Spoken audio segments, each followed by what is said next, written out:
মালদা জেলার সুজাপুর বিধানসভা কেন্দ্র থেকে বিশিষ্ট শিক্ষক মোহাম্মদ কালিমুল্লাহ হক মহাশয় প্রতিদ্বন্দ্বিতা করবেন।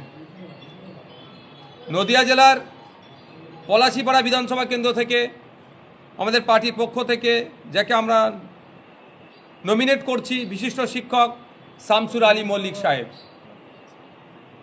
চাপড়া বিধানসভা কেন্দ্র থেকে জাকির মণ্ডল সাহেব। উত্তর চব্বিশ পরগনা জেলার বাদুরিয়া বিধানসভা ক্ষেত্র থেকে মৌলানা মোহাম্মদ কুতুবউদ্দিন ফাতেহি সাহেব। অশোকনগর বিধানসভা কেন্দ্র থেকে তাপস ব্যানার্জি মহাশয়। আমডাঙ্গা বিধানসভা কেন্দ্র থেকে বিশ্বজিৎ মাইতি মহাশয়। মধ্যমগ্রাম বিধানসভা কেন্দ্র থেকে প্রিয়াঙ্কা বর্মন মহাশয়া। দেগঙ্গা বিধানসভা কেন্দ্র থেকে মোহাম্মদ মফিদুল হক সাহাজি, যাকে আমরা মিন্টু সাহাজি নামে জানি। হাড়োয়া বিধানসভা কেন্দ্র থেকে আইনজীবী পিয়ারুল ইসলাম সাহেব। বসিরহাট উত্তর বিধানসভা কেন্দ্র থেকে মোহাম্মদ মুসা কালিমুল্লাহ সাহেব। এরপরে আসছি আমরা দক্ষিণ চব্বিশ পরগনা জেলায়। দক্ষিণ চব্বিশ পরগনা জেলায় যে সমস্ত সিটগুলো ইতিমধ্যেই আমরা ঘোষণা করেছি, তার মধ্যে প্রার্থী আজকে যেটা ঘোষণা করছি, কুলপি বিধানসভা কেন্দ্র থেকে প্রতিদ্বন্দ্বিতা করবেন আইএসএফের পক্ষ থেকে আব্দুল মালিক মোল্লা সাহেব। ক্যানিং পশ্চিম বিধানসভা কেন্দ্র থেকে প্রতিদ্বন্দ্বিতা করবেন অ্যাডভোকেট প্রবীর মণ্ডল সাহেব। ক্যানিং পূর্ব বিধানসভা কেন্দ্র থেকে প্রতিদ্বন্দ্বিতা করবেন আরাবুল ইসলাম সাহেব। মগরাহাট পশ্চিম বিধানসভা কেন্দ্র থেকে প্রতিদ্বন্দ্বিতা করবেন আব্দুল আজিজ আল হাসান সাহেব। ভাঙড় বিধানসভা কেন্দ্র থেকে প্রতিদ্বন্দ্বিতা করবেন মোহাম্মদ নওশাদ সিদ্দিকী। তারপরে আসছি আমরা হুগলি হরিপাল বিধানসভা কেন্দ্র থেকে প্রতিদ্বন্দ্বিতা করবেন আইএসএফের পক্ষ থেকে শেখ মুজাফফর আলী, যাকে আমরা মাজাদা নামেও চিনি। খানাকুল বিধানসভা কেন্দ্র থেকে প্রতিদ্বন্দ্বিতা করবেন শেখ সাদ্দাম হোসেন। এরপরে আসছি আমরা পূর্ব মেদিনীপুর। পাঁশকুড়া পশ্চিম বিধানসভা কেন্দ্র থেকে প্রতিদ্বন্দ্বিতা করবেন আফজাল আলী শাহ। নন্দীগ্রাম বিধানসভা থেকে প্রতিদ্বন্দ্বিতা করবেন বিশিষ্ট শিক্ষক ও মৌলানা মোহাম্মদ সবে মিরাজ খান। পশ্চিম মেদিনীপুর জেলার শালবনী বিধানসভা থেকে প্রতিদ্বন্দ্বিতা করবেন বিশিষ্ট শিক্ষক পীযূষ হাসদা মহাশয়। পশ্চিম বর্ধমানের বারাবণী বিধানসভা থেকে প্রতিদ্বন্দ্বিতা করবেন বিশ্বজিৎ বাউরি, বাপি বাউরি নামে যিনি পরিচিত। বীরভূম জেলার যে সমস্ত বিধানসভা কেন্দ্র থেকে আমাদের ইন্ডিয়ান সেকুলার ফ্রন্টের পক্ষ থেকে প্রতিদ্বন্দ্বিতা করছেন, বোলপুর বিধানসভা কেন্দ্রের অধ্যাপক বাপি সরেন মহাশয়। মুরারই বিধানসভা কেন্দ্রের হজরত আলী, যাকে সওদাগার হিসাবেও এলাকায় তিনি পরিচিত। এই সমস্ত সিটগুলিতে আমরা এখন আমাদের পার্টির পক্ষ থেকে যারা প্রতিদ্বন্দ্বিতা করছেন তাদের নাম আমরা ঘোষণা করলাম। আর যে কয়েকটি সিট বাকি আছে, আগামী বুধবার তথা পরশু দিনকে আমরা আমাদের সেকেন্ড পর্যায়ের লিস্ট আমরা ঘোষণা করব, প্রার্থীর লিস্ট ঘোষণা করব। আজকে আমরা 23 জনের নামের লিস্ট আমরা পাবলিশ করলাম। অবশ্যই অবশ্যই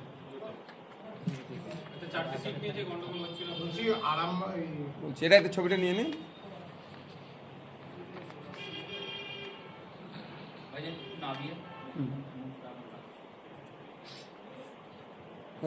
আর এটা আপনার পিডিএফ কপি আপনাদের কাছে পৌঁছে যাবে।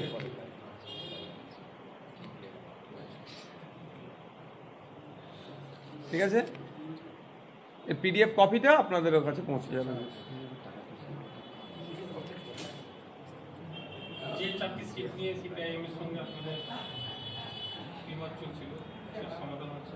হ্যাঁ, আমাদের কাছে বার্তা পাঠিয়েছেন।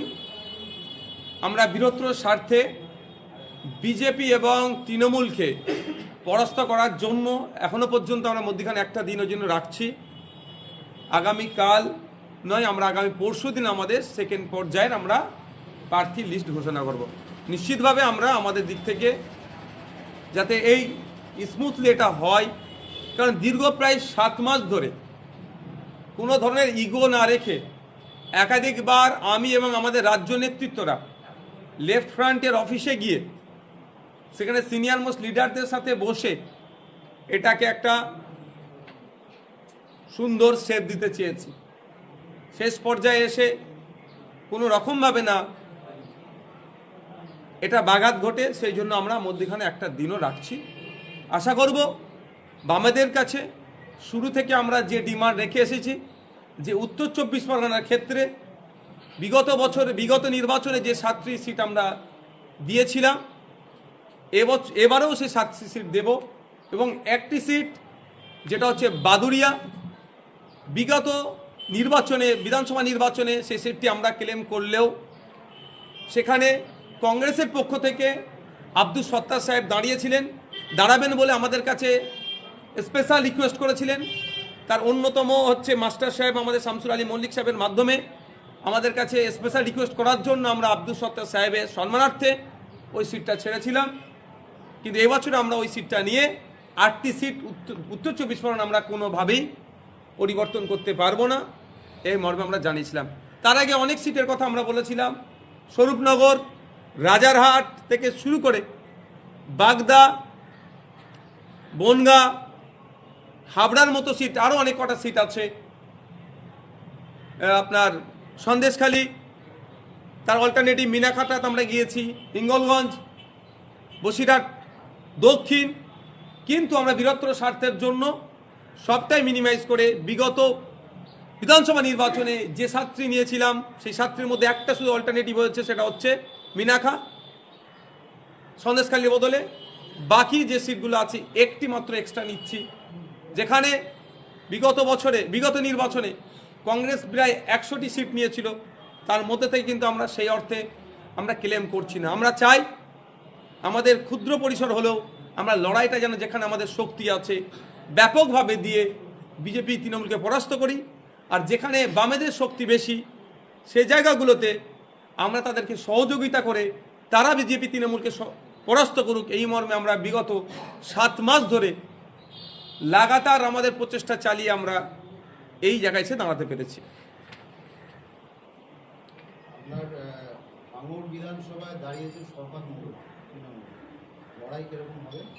দেখুন, আমি অনেক আগে বলেছিলাম আমি চেয়েছিলাম মমতা ব্যানার্জি ভাঙড়ে দাঁড়ায়। তখন একবারের জন্য আমি বলিনি যে আমার বিপরীতে, কারণ আপনারা জানেন পার্টির সাথে ডিসকাস না করেই আমি 2024 সালে একটা সিটে দাঁড়াবো বলে ইচ্ছা প্রকাশ করেছিলাম মিডিয়ার মাধ্যমে। পরবর্তীতে পার্টি ডিসাইড করেছিল ওই সিট থেকে আমাকে দূরে আসতে হয়েছিল। এক্ষেত্রে আমি আজকে বলতে পারি যে এখনও নমিনেশন হয়নি, মমতা ব্যানার্জি যদি ওখানে দাঁড়ায় আমার বিপরীতে, কারণ পার্টি আজকে আমাকে ডিসাইড করেছে, আমার নামটা ঘোষণা করতে বলেছে, তাহলে ভালো হবে।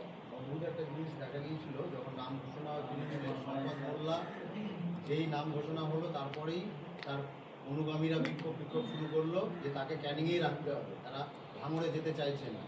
এইটা কি ভয় পেয়ে কিছুটা করা? ভাঙড়ের মাটি দুর্জয় ঘাটি, ভাঙড় সবসময় বিপ্লবের দিশা দেখায়। 2021 সালে ভাঙড় যে বিপ্লব করেছে, আশার যে বীজ বপন করেছে রাজ্যের বিভিন্ন প্রান্তে, ভাঙড় পথ দেখিয়েছে আইএসএফকে চুজ করা। আজকে সিতাই থেকে শুরু করে, ঝাড়গ্রাম থেকে শুরু করে, কালচিনি থেকে শুরু করে কাকদ্বীপ, আজকে যে আইএসএফের যে ব্যাপ্তি ঘটেছে তার সূচনা কিন্তু ভাঙড় থেকে হয়েছে। কারণ সে ভাঙড় সিটটা উপহার দিয়েছে বলেই এত নামটা বা আমার পারফর্মটা করতে পেরেছে। সেই অনুযায়ী ভাঙড়ের মাটি শক্ত ঘাঁটি আইএসএফের জন্য, এটা ভালো করে জেনে গিয়েছে। কিছু মিডিয়া বা প্রশাসনকে কাজে লাগিয়ে কিছু গুন্ডামস্তানকে দিয়ে 2-4টে কর্মীদের মারধর করে ভয় দেখিয়ে তৃণমূলের ঝান্ডা হাতে ধরিয়ে দিয়ে ভেবেছিল ভাঙড়কে উদ্ধার করে নেবে। এখন বুঝতে পারছে, সেই জন্য শুনলাম নাকি আবার কান্না কাটিয়ে শুরু করেছে। আর আজ যে কথা আপনি বললেন যে করেছে অনুগামীদেরকে দিয়ে, টোটালটাই প্রি প্ল্যান্ড। তারদা থেকে মানুষ নিয়ে যাওয়া হয়েছে জীবনতলায় ওই রাত্রে প্রোটেস্ট করানোর জন্য। আমি এতটাই স্পেসিফিক তথ্য দিতে পারি। তিনি ভয় পেয়েছেন, তাই ভয় পেয়ে তিনি এখন যে কাজটা করছেন আইএসএফের ওপরে আক্রমণ নামাচ্ছেন। তবে এতটুকু কথা বলবো, নির্বাচন কমিশনের কাজ হবে এই গুন্ডা মস্তানগুলোকে ধরে জেলের মধ্যে রাখা, ফ্রি অ্যান্ড ফেয়ার ইলেকশনের ব্যবস্থা করা, এটা তাকে দায়িত্ব নিয়ে করতে হবে। পশ্চিমবাংলায় যে সমস্ত বুথগুলো, যে সমস্ত বিধানসভাগুলো সেন্সিটিভ, অতিরিক্ত এক্সট্রা সেন্ট্রাল ফোর্স যেখানে ডিপ্লয় করতে হবে, এবং সাথে সাথে যে গুন্ডা মস্তান সমাজবিরোধীদের লিস্ট হয়েছে আমরাও দেব, তৈরি করেছি, তাদেরকে ডিটেন করতে হবে, তাদের প্রতি নজর রাখতে হবে, তারা কোনোভাবেই এই গণতন্ত্রের উৎসবকে না ভুলণ্ডিত করতে পারে। মানুষ তার মতামত প্রদান করার জায়গা দিতে হবে। আমি 5 বছরের বিধায়ক, ভাঙড়ের বিধায়ক, ভাঙড়ের মানুষকে আমি ধন্যবাদ জানাবো এখান থেকে, যে তারা আমাকে কাজ করার বলার সুযোগ দিয়েছিল। আমি রাজ্যের কণ্ঠস্বর হয়ে উঠতে পেরেছি, ভাঙড়ের মানুষের জন্য আমি ধন্যবাদ জানাই।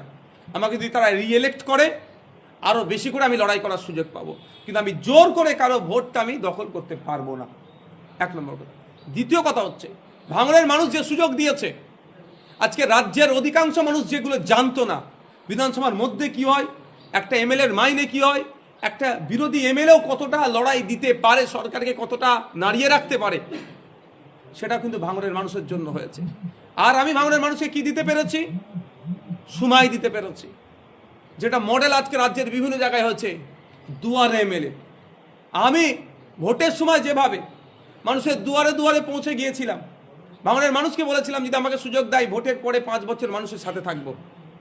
আমি ভাঙড়ে বড় প্রোগ্রাম খুব কমই করেছি 5 বছরে, কিন্তু ম্যাক্সিমাম প্রোগ্রাম বুথ স্তরে পৌঁছে গিয়েছি, সাধারণ মানুষের কথা শুনেছি, তারা যে অভাব অভিযোগগুলো করেছে, বিধবা ভাতা, বার্ধক্য ভাতা, স্কুলের সমস্যা, রাস্তাঘাটের সমস্যা, স্পেসিফিক ডিপার্টমেন্টাল মিনিস্টারকে আমি জানিয়েছি চিঠি করে, বিধানসভায় মেনশন করে জানিয়েছি যে এইগুলো করতে হবে। আমি বিরোধী বিধায়ক, আমার কাজ হচ্ছে সরকার পক্ষের মন্ত্রীকে জানিয়ে দেওয়া, মন্ত্রী মহাশয়ের কাজ হবে ওটাকে ভেরিফাই করে সে সমস্যার সমাধান করা। আমার ডিউটি আমি পালন করে গিয়েছি। ভাঙড়ের শিক্ষা নিয়ে কলেজের দরকার, মহিলা কলেজের দরকার, স্পোর্টস কমপ্লেক্সের দরকার, নতুন বাস যোগাযোগ ব্যবস্থা দরকার, ভাঙড়কে রেলের মানচিত্রে নিয়ে আসা দরকার, ভাঙড়ের লাইব্রেরি, ভাঙড়ের কৃষকদের উৎপাদিত ফসলের ন্যায্য মূল্যে রঙ্গনাথ মিশ্র কমিশনের সুপারিশ, স্বামীনাথন কমিশনের সুপারিশ বাস্তবায়ন করা, যে খাল ড্রেনগুলো আছে সংশোধন করা, সম্প্রীতি ঐক্যর জন্য বারবার আমি প্রশ্ন তুলে গিয়েছি। এবং সর্বোপরি যে ভাঙড়কে বোম গুলি হিংসার জায়গা দেখানো হতো, এই 5 বছরে ভাঙড়ের মানুষের সহযোগিতা নিয়ে ভাঙড় মানে এখন রক্তদানের গ্যারেজ হিসাবে রাজ্যের বিভিন্ন প্রান্তের মানুষ যাদেরই রক্তের প্রয়োজন হয়, তারা তাদের নিকটস্থ যারা আছে তাদের কাছ থেকে সহযোগিতা না পেলে ভাঙড়ের বিধায়ক বা ভাঙড়ের আইএসএফের নেতৃত্বদেরকে ফোন করে আমরা অন্তত এটা তাদেরকে অ্যারেঞ্জ করে দিতে পারি। যে ভাঙড়কে রক্তপাতের ভাঙড় হিসাবে দেখানো হতো, বিগত 5 বছরে ভাঙড়ের মানুষের সহযোগিতা নিয়ে, আইএসএফের ছেলেদের উদ্যোগ নিয়ে আমরা সেই ভাঙড়কে রক্তদানের ভাঙড় হিসাবে পরিচিত ঘটিয়েছি সারা রাজ্যে। আরও আগামী দিনে বলবো কি কি করেছি। অবশ্যই ভাঙড়ের মাটি শক্ত মাটি বলেই তো বলতে পারছি।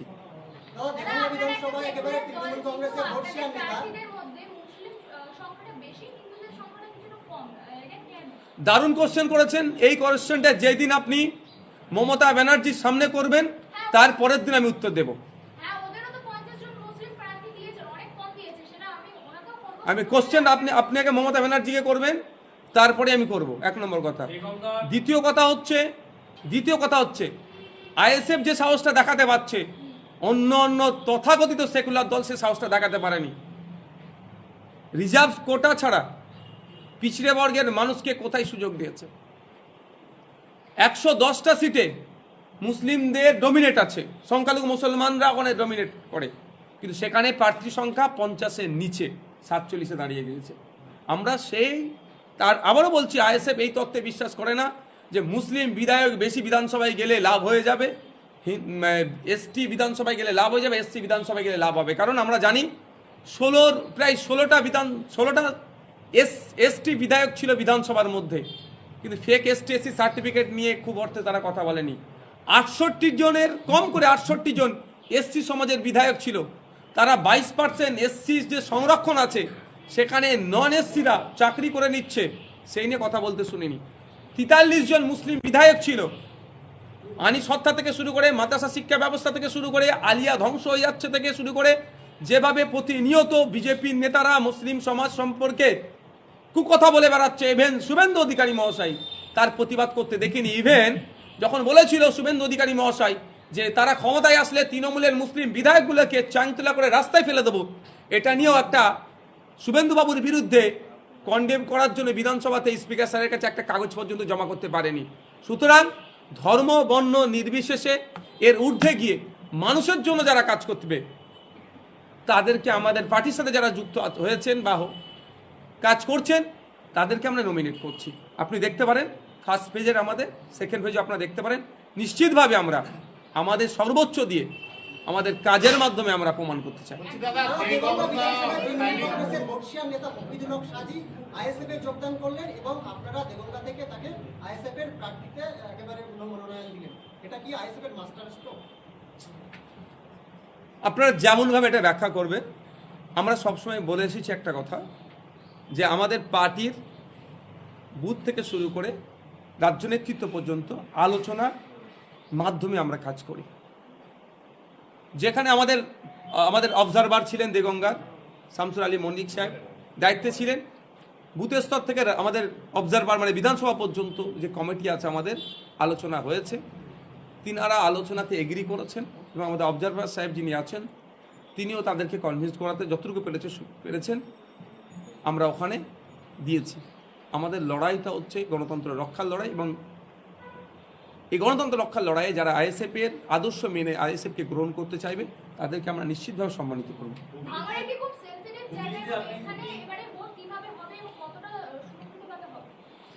নির্বাচন কমিশনের দায়িত্ব মানুষ ফেয়ার ইলেকশন করানো, আমাদের দায়িত্ব হচ্ছে মানুষকে কনভিন্স করানো যাতে প্রত্যেকটা মানুষ তার আর্টিকেল 326 রাইটকে এক্সারসাইজ করতে পারে।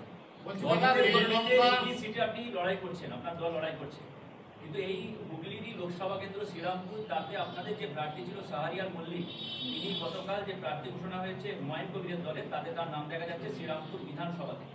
এই যে তৃণমূল থেকে দলে আপনার দলে জয়েন করছে একের পর এক নেতারা, তাদেরকে প্রার্থী করছেন, সেই জায়গায় কনফাসা হয়ে কি এই সিদ্ধান্ত তাদের কি মনে করছে? দেখুন, আমরা প্রথম কথা বলি, আমরা যেখানে প্রার্থী দিয়েছি আমরা সাংগঠনিকভাবে যেখানে স্ট্রং, কারণ আপনারা জানেন আমরা লেফট ফ্রন্টের সাথে একটা অ্যালায়েন্সের সিট সমঝোতাতে এগোচ্ছি। আমরা যদি এখন বলি দার্জিলিংয়ে প্রার্থী দেবো, দেওয়া যাবে, ধরে প্রার্থী দিয়ে দাঁড় করিয়ে দেওয়া যাবে, কিন্তু সেখানে আমরা কতটা লড়াই করতে পারবো? হ্যাঁ, বামেদের সাথে আছি, বাম আমাকে সহযোগিতা করবে আশা করব। আবার যেখানে আমরা প্রার্থী দিচ্ছি না, বামেদেরকে আমরা সেখানে সহযোগিতা করবো, এটা তো স্বাভাবিকভাবে। কিন্তু যেখানে আমরা সাংগঠনিকভাবে স্ট্রং, আমরা তখন বিজেপি তৃণমূলকে হারাতে এসেছি, বিজেপি তৃণমূলকে হারানোর জন্য আমরা ঐক্যবদ্ধ হওয়ার চেষ্টা করছি।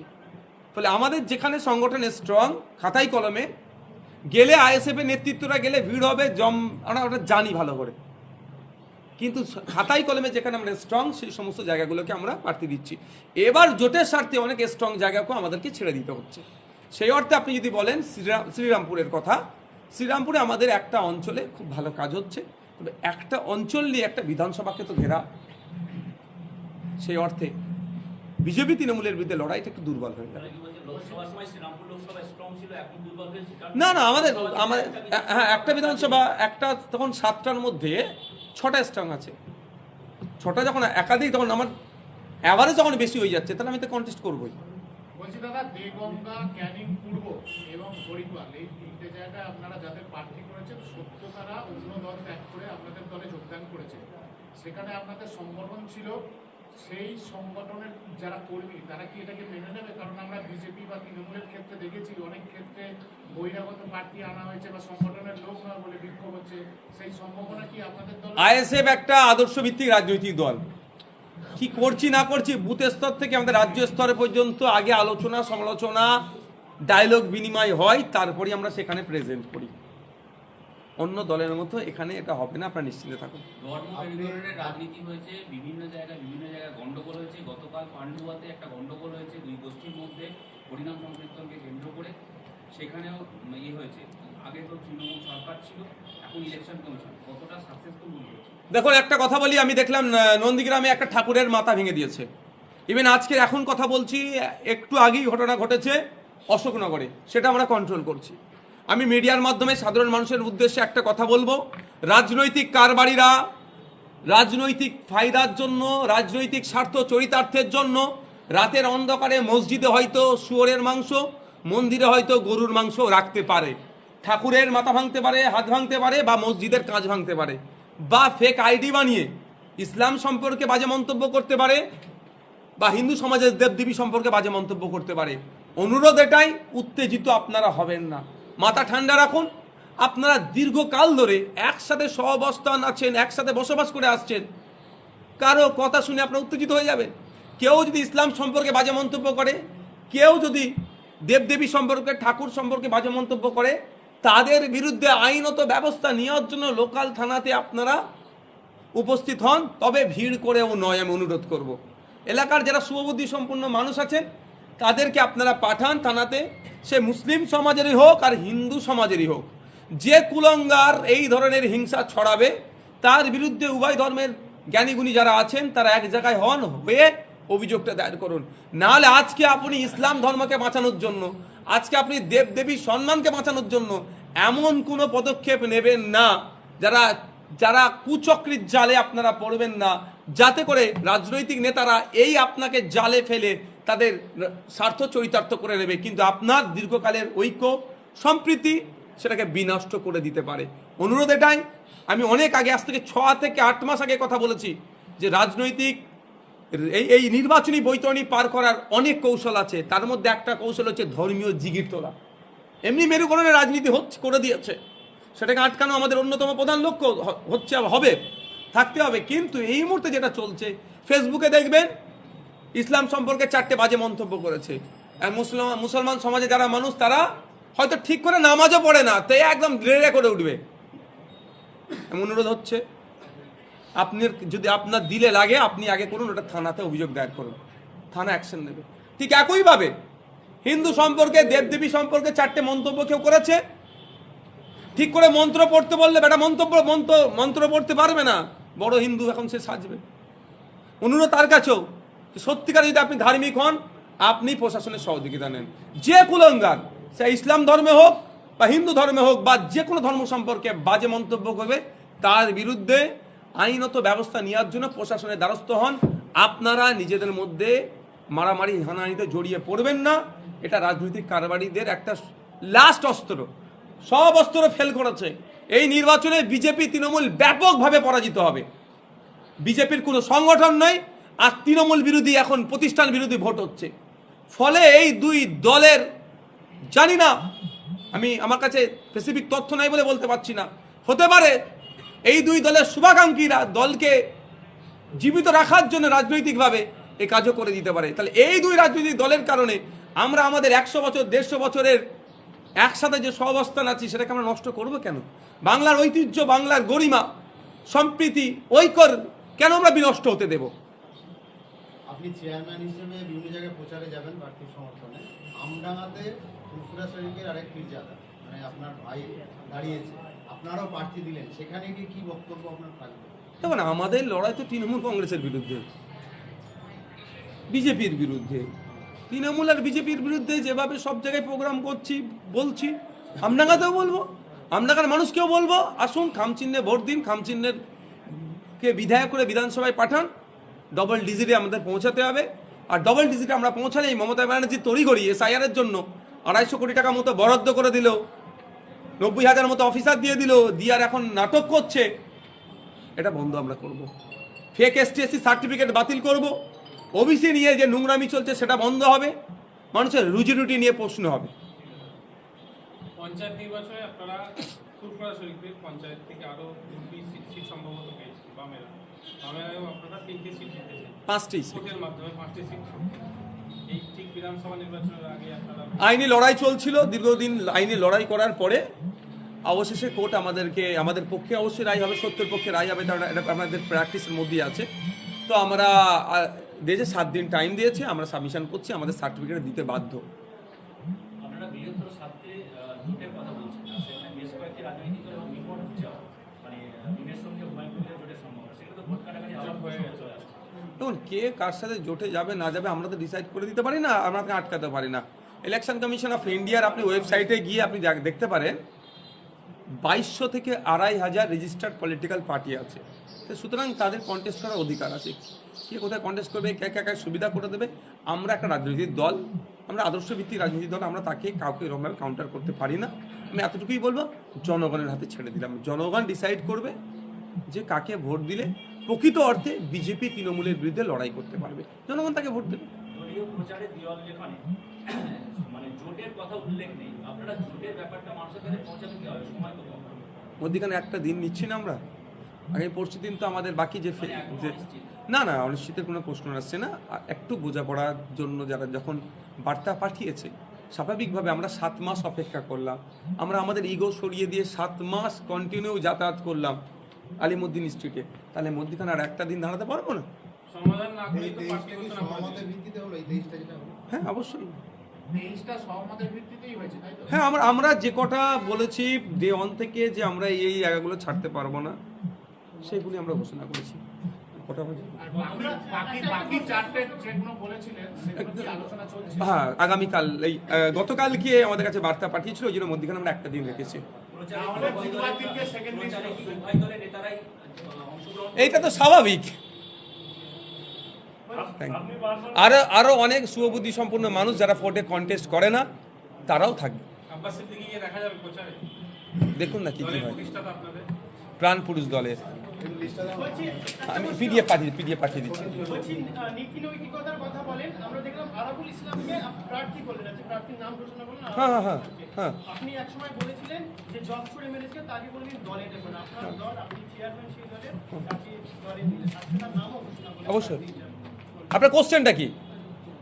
আমার কথা বলে আমাকে শুনিয়েছেন, কোশ্চেনটা কি আপনার বলেন? ভাঙরে ব্যাকফুটে পড়ে বা ক্যানিং পূর্ব হাতছাড়া হওয়ার ভয়েই কি এই সিদ্ধান্ত নিলেন যে আরাবুলকে শক্তি হিসাবে শুনে একটা কথা বলি, পশ্চিমবঙ্গে ভারতবর্ষে আর জেল নাই, সংশোধনাগার আছে। 5 বছর 7 বছর জেলে আমরা বলি জেল খেটে আসছে না, সংশোধন হয়ে তার স্বাভাবিক জীবনযাপন মেন স্ট্রিমে আসতে চাইছে। আরাবুল ইসলামদের মতো এলিমেন্টগুলোকে খারাপ জায়গায় ব্যবহার করা হয়েছে এতদিন। ওটা কি কে? ওনাকে খারাপ জায়গায় ব্যবহার করা হয়েছে এতদিন, ওনাকে ব্যাড এলিমেন্ট করে তোলা হয়েছে। সে যদি তার কৃতকর্মকে ভুল বুঝে সঠিকভাবে চলতে চায়, ধর্মীয়ভাবেও বলা হচ্ছে তাকে সৃষ্টিকর্তা তাকে ক্ষমার নজরে দেখবেন। আর আমাদের সংসদীয় ভাষা যদি বলি, তাকে সংশোধন হওয়ার জায়গা আছে। তো এইগুলোকে যদি আপনি ছেড়ে দিই, ক্ষতি ছাড়া সমাজের ভালো হবে না। আর আমি যদি টেক আপ করে সঠিক বার্তা দিই, সমাজে আরও যেগুলোকে তৃণমূল কংগ্রেস আর বিজেপি খারাপ কাজে ব্যবহার করছে, মারামারি খুনোখুনি হনাহানি যে ব্যবহার করছে, আরও বাড়তে থাকবে। বরঞ্চ আমরা একে টেক আপ করেছি, দেখবেন আগামী দিনে এই তৃণমূল কংগ্রেস শুধু ভোটের স্বার্থে যাদেরকে খুন খারাপিতে ব্যবহার করে, আইএসএফের ছায়াতলে আসবে, যে আইএসএফ হচ্ছে একটা প্ল্যাটফর্ম যেখানে নিজেকে শুধরানো যায়। এবার এটাকে আপনি আপনার মতো করে ক্রিটিসাইজ করতে পারেন, you have to right, you can criticise. বলছিলাম দাদা, এই গঙ্গা যিনি প্রার্থী হয়েছেন, কয়েক সেকেন্ড আগে আপনার দলে যোগদান করলেন এবং পার্টি তালিকায় তার নামও উঠে গেল। কয়েক সেকেন্ড নয়, অফিসিয়ালি মিডিয়ার সামনে এসে আপনারা দেখলেন জয়েন করেছে। অনেক আগেই তিনি আমাদের পার্টির পদপ্রার্থী এই মেম্বারশিপ নিয়েছেন। তো তিনি বলছেন তৃণমূল কংগ্রেস তাকে বঞ্চনা করেছে এবং বারবার টিকিটে তৃণমূলের পক্ষ থেকে টিকিট পাওয়ার তিনি প্রাপ্য ছিলেন, পাননি। টিকিট পাইনি বলে কি আইএসএফ এলো আর আইএসএফ তাকে নিয়ে গেল? দেখুন, আমরা আমাদের যতটুকু সমীক্ষা চালিয়েছিলাম, আমাদেরও একটা ছোট্ট টিম আছে, যে আমরাও এইটাও আমরা অনেক আগে থেকেই দেখছিলাম। মানে ভাববেন না যে এটা এসছে বলে, যে বিভিন্ন রাজনৈতিক দলের স্বচ্ছ ভাবমূর্তির কারা কারা আছে, বা যারা খুব ব্যাড এলিমেন্ট, তাদেরকে মেন্টালি কাউন্সিলিং করে আমাদের দিকে আনা যায় নাকি। আমরা দেখছিলাম যারা স্বচ্ছ ভাবমূর্তির আছে আর খুব খারাপ এলিমেন্ট যারা, দুটোকেই আমরা মেন্টালি কাউন্সিলিং করে আমাদের দিকে আনা যায় নাকি। তো মফিদুল ইসলাম সাহেব যিনি সাহায্যে আছেন, তার সাথে আমাদের একটা এই আলোচনা হয়েছে। ইভেন আপনাদের বলি, আগামী দিনে দেখবেন যাদেরকে মিডিয়ার সামনে মুসলমানদের পুরো সমাজকে যাদেরকে দিয়ে দেখে দেওয়া চায়, সেইগুলোকে আমরা তুলে নিয়ে আসবো। কারণ ওইগুলো 2-10টার জন্য পুরো মুসলমান 3.5 কোটি বদনাম হয়। ওইগুলোকেও আমরা মেন স্ট্রিমে নিয়ে আসবো, দায়িত্বশীল নাগরিক করে তুলবো। দেখতে থাকুন আপনারা, আমরা অল্টারনেটিভ পলিটিক্স কিভাবে প্রোভাইড করবো। আগামী দিনে বলবো আপনাদেরকে। ওয়াশিং মেশিনে কি আইএসএফ যে এলে সাফে ভালো বেরোবে? টাইম দিতে হবে তো আপনাকে, এটা টাইম দিতে হবে তো। তার কার্যক্রম চলাফেরা দেখুন, 6 মাস টাইম দিচ্ছি। ভারতবর্ষের সংবিধানের উপরে তো আমি আপনি নই, আপনি সাংবাদিক, গণতন্ত্রের গুরুত্বপূর্ণ স্তম্ভ। আপনাকে মনে রাখতে হবে সংবিধান বিরোধী কোনো কথা বলতে পারেন না। সংবিধান তাকে সুযোগ দিয়েছে সংশোধনের, আমি আপনি কোশ্চেন করে তাকে ব্রাত্য করতে পারি না। না, তৃণমূলের লিস্ট নিয়ে এখন বিরাট জল্পনা বলছেন মানুষ, এখন ক্রিমিনালের লিস্ট কি বলবেন প্রার্থী তালিকা নিয়ে তৃণমূলের? আমি বলবো না এটা। তৃণমূলের পার্টির সদস্য বলছে, টাকার অঙ্ক উল্লেখ করে দিয়ে না টাকা দিলে সিট আইপ্যাক না কি আছে তারা দেবে না, এইভাবে উল্লেখ করছে। তাই আপনারা বুঝে নিন এবার সিটগুলোতে কি হয়েছে তৃণমূলে। ভাই যিনি এলেন আব্দুল সাহাজি, তিনি হচ্ছেন তৃণমূলের প্রতীকে যেটা একজন জনপ্রতিনিধি, একজন রানিং কর্মাধ্যক্ষ রয়েছে জেলা পরিষদে, তাকে দলে নিয়ে নেওয়া কোনো একটা জায়গায় যারা তৃণমূলের হয়ে লড়েছে, নীতিগতভাবে এটা একটা বাধা ছিল না? তিনি রিজাইন দিয়েছেন, তিনি কর্মদক্ষ পদ থেকে পদ অব্যাহতি নিয়েছেন, তারপরেই তাকে আমরা পার্টিতে জয়েন করিয়েছি। পার্টির প্রাথমিক মেম্বারশিপ নিয়েছেন, তারপরেই তাকে আমরা দিয়েছি। মানে এখন ভাববেন না যে তিনি এখনও তৃণমূলে আছেন বা ওই তিনি কর্মদক্ষতা আছে, তিনি অলরেডি রিজাইন দিয়েছেন। মানে খারাপদের ভালো করার জন্য কাউন্সিলর রেখেছে নাকি আইএসএফ? মেন্টালি কাউন্সিলিং করছি তো আমরা, আনতে হবে। সবাই যদি ওদেরকে ছেড়ে দিই তো আরও খারাপ হয়ে যাবে। এখন অনেকে লাইনে আছে দেখতে